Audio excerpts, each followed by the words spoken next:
Hello viewers, welcome back to Tech Droid BD.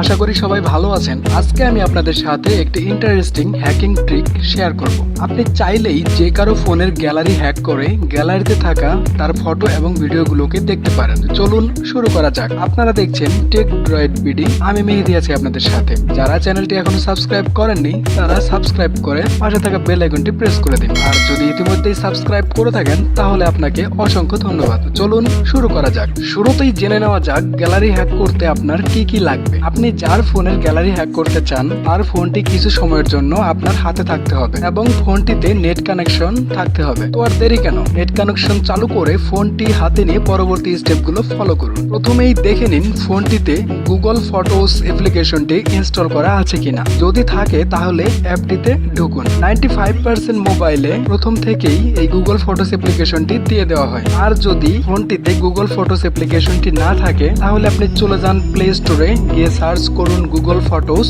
এবং সফটওয়্যারটি install করে ওপেন করুন। এবার আপনাকে ব্যাকআপ অপশনটি চালু করে নিতে হবে। প্রথমবারের মতো অ্যাপটিতে ঢুকলে আপনি turn on backup and sync এই অপশনটি পাবেন। এখানে ক্লিক করে দিন। আর যদি এই অপশনটি এখানে না পান তাহলে উপরে এখানে প্রোফাইল আইকনটিতে ক্লিক করুন, তাহলেই আপনি turn on backup and sync অপশনটি পাবেন। এরপরেও যদি অপশনটি না পান তাহলে বুঝতে হবে যে আগে থেকেই ব্যাকআপ অপশনটি চালু করা আছে, তাহলে আপনাকে আর কোনো কিছু করার প্রয়োজন নেই। এবার লক্ষ্য করুন, সে যদি ওয়াইফাই ইউজার হয় তাহলে অরিজিনাল সিলেক্ট করবেন, আর যদি মোবাইল ডেটা ইউজার হয় তাহলে হাই কোয়ালিটি সিলেক্ট করবেন। এবার নিচের এই অপশনটি আপনি যদি সিলেক্ট না করেন তাহলে ফোনটিতে যখন ওয়াইফাই থাকবে কেবল তখনই ফটোগুলো আপলোড হবে, মোবাইল ডেটা দিয়ে কোনো ফটো বা ভিডিও আপলোড হবে না। তো আপনি যদি চান যে মোবাইল ডেটা বা ওয়াইফাই সে যেটাই ব্যবহার করুক না কেন পিকচারগুলো আপনার মোবাইলে চলে আসে, তাহলে আপনি এই অপশনটি সিলেক্ট করবেন। এবার কনফার্ম অপশনটিতে ক্লিক করে দিন, তারপর এটাকে স্কিপ করে দেবেন। এখন দেখবেন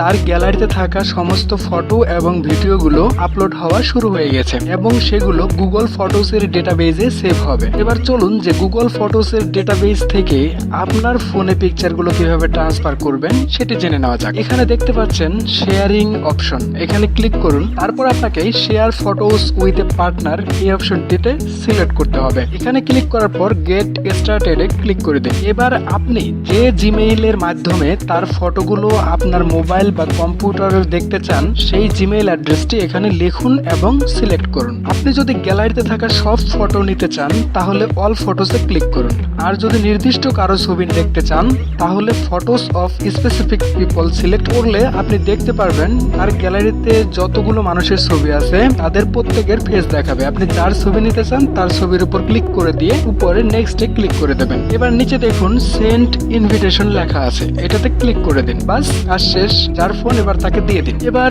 আপনার মোবাইলটি হাতে নিয়ে গুগল ফটোস অ্যাপ্লিকেশনে ঢুকে পড়ুন, তারপর শেয়ারিং ট্যাবে যান। এখানে আপনি দেখতে পারবেন আপনি ওখান থেকে যে ইনভিটেশনটি পাঠিয়েছিলেন সেই ইনভিটেশনটি এখানে দেখতে পারবেন। এর উপরে ক্লিক করে অ্যাকসেপ্ট করে দিন, তাহলেই তার গ্যালারিতে থাকা ফটোগুলো আপনার এখানে চলে আসবে। এবার আপনি এখানে শেয়ার ব্যাক অপশন পাবেন, এখানে কখনো ক্লিক করবেন না, তাহলে আপনার গ্যালারিও তার সাথে শেয়ার হয়ে যাবে। তো আপনি এখানে জাস্ট উপরে এই ক্রস আইকনটিতে ক্লিক করে কেটে দিন। এবার দেখুন উপরে টার্ন অন অটো সেভ অপশনটি পাবেন, এখানে ক্লিক করুন এবং অল ফটোস সিলেক্ট করে দিয়ে উপরে ডানে ক্লিক করে দিন। তাহলে সে ছবি তোলার পর যদি কোনো ছবি ডিলিট করে সেটাও আপনার গুগল ফটোসে সেভ হয়ে থাকবে। ব্যাস হয়ে গেল হ্যাঁ। এবার তার মোবাইলে যত ফটো আছে সবগুলোই আপনার গুগল ফটোসে ঢুকলে পেয়ে যাবেন। সে নতুন করে যদি কোনো পিকচার তার মোবাইলে তোলে, সে যখন তার মোবাইলে নেট কানেকশনটি চালু করবে তখন সেগুলো আপনার কাছে অটোমেটিক্যালি চলে আসবে। তো আপনি যে কোনো মুহূর্তে যদি চান যে এই শেয়ারিং অপশনটি বন্ধ করতে,